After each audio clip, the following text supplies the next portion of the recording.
Hi friends, మనం ఎప్పుడు గెడ్డికాయలోకి వచ్చాము. ఇంగ్లీష్ గెడ్డి ఇది ఎంతాను ఎంత ఎత్తు పెరిగిందో చూడండి.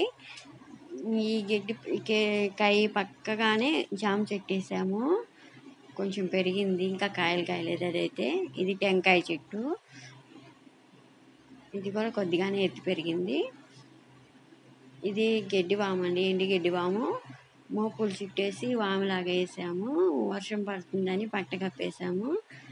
ఈ మోపులు ఏమంటే వాన పడితే ఊరికనే తడిసిపోతుంది, అందుకని ముందుగానే పట్ట కప్పి పెట్టాము. ఇదంతా ఇంగ్లీష్ గెడ్డేనండి.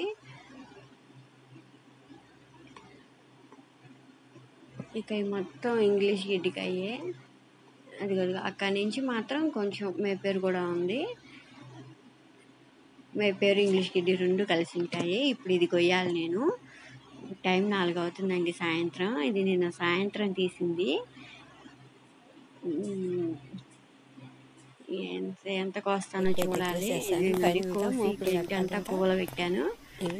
ఒక 10-12 పువ్వులు దాకా ఉంది. ఎన్ని మోపులు వద్దో చూడాలి. దీన్ని చూడండి,